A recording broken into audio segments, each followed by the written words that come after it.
Hello there. I hope you're having a decent life so far. There's a lot of music that has come out recently and not much time left. I've decided to make a shorter video talking about 4 or 5 new or just underappreciated projects that all happen to be EPs. I may have lied. Timestamps and links to stream every artist will be in the description below. If you enjoy what I do and would like to see more, do that thing you do sometimes. Anyways, let's get started.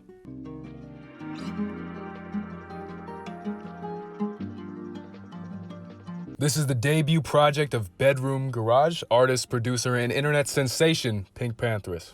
This contains most of her popular release songs as well as new material and music not accessible through streaming. When she exploded on the online music scene earlier this year, I wasn't quite sure what to make of it. The heavy usage of UK garage and jungle samples, delicate yet ethereal singing was a breath of fresh air for many. Small vocal edits and plush instrumentals only added to the mystery of this new creative. Her sound infuses modern pop songwriting into somewhat forgotten subgenres like garage and breakbeat. While combining established musical styles isn't groundbreaking by itself, it's her unique choice of sampling and presentation that condenses these huge waves of nostalgia listeners experience into just 90 seconds. Other pop artists in recent years have tried to bait 2000s nostalgia using emo rock or R&B, but this is the first artist I've seen build on it in a meaningful way. Songs like Passion and Just For Me are coated in syrupy pop tropes, but the attention to detail and somber lyrics make it current. In this way, I think she borrows a lot of material from modern bedroom pop artists. That tiny spark of existential dread transforms what would be a hopeless romantic into someone who's reliving the life they had to leave behind, which is something our generation probably relates to. Her vocals themselves are soft, slightly robotic, and lower register than most singers,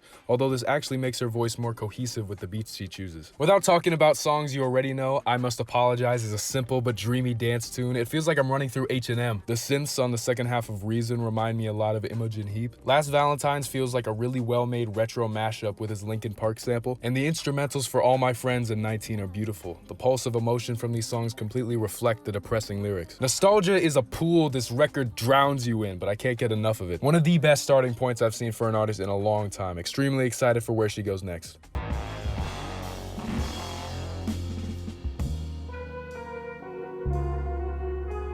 After several years of hiatus, Toronto-based jazz group Bad Bad Not Good has returned with a new project that captures their sound at its most adventurous form yet. With remarkable contributions from Brazilian composer and producer Arthur Verocai, among others, Talk Memory is a sprawling odyssey of complex rhythms and magical instrumental performances. Although the drum patterns and saxophone work on this is their most energetic by far, there's a lot of restraint and patience with many tracks. Songs like Signal from the Noise and Timid Intimidating actively try to tell stories through intensity. The guitar sequences and string sections serve to humanize what isn't spoken, occasionally broken through white noise. Walking around the city listening to this album feels like a A24 movie or walking on a deserted island. Personally, I don't feel my description does it justice, but if you are at all interested in modern jazz, this is a fantastic record to dive into.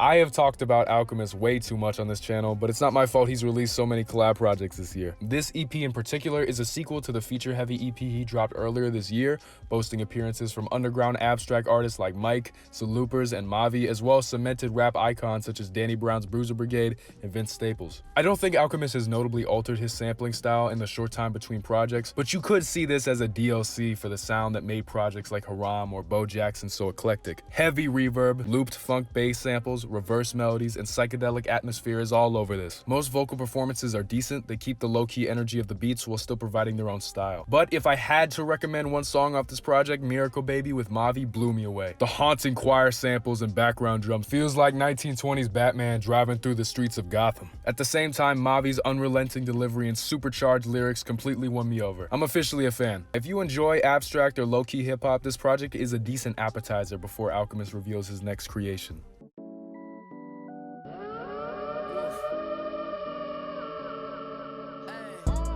This one will be quick, but I've wanted to mention this EP ever since it came out. This is the deluxe/bonus version of Atlanta rapper Jelly and visionary producer Pierre Bourne's collab tape, Wolf of Peachtree. Now I'm guessing you've never heard of Jelly. How did he even get beats from an infamously selected producer like Pierre? The short answer is he's on his label. But what makes this project special to me is that it showcases how impactful Pierre's instrumentals are to a song. Beats are punchy, dynamic, instantly catchy, and easily the best he's ever given to a signee. Jelly himself isn't bad. His choruses are okay and he can hold his own on a track, but Pierre's production elevates him from bland to exciting with how well it suits his vocals. Fax and London Cake are addicting to listen to with how sugary the melodies are. The replayability this EP has when I first listened to it is insane. I would never call this Pierre's best work, but if you wanted an example of why his sound is so influential, this would be a good choice.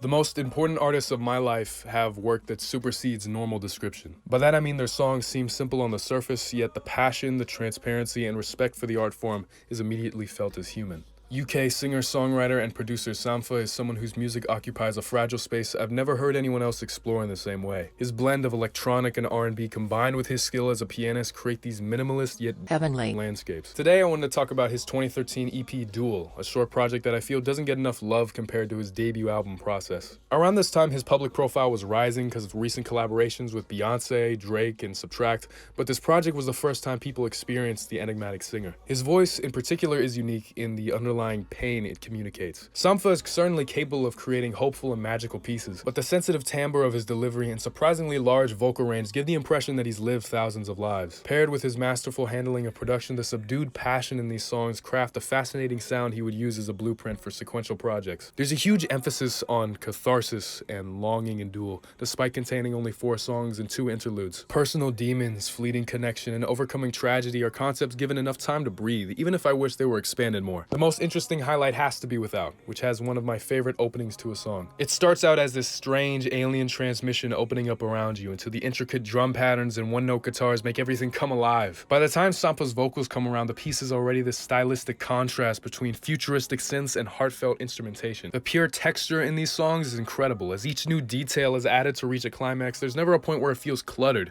which is a testament to his mixing talent. Almost every song here sounds like he's practicing across the room from you. The intimacy that Sampha is able to craft with so little is a genuine accomplishment. It's a short but powerful record that's aged even better with time. Despite the beauty of the composition, it's the emotion you leave with.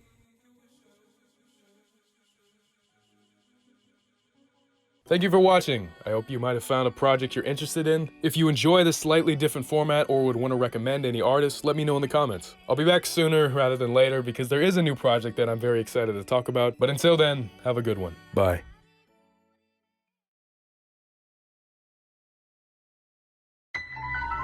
Bueno, adiós, Master.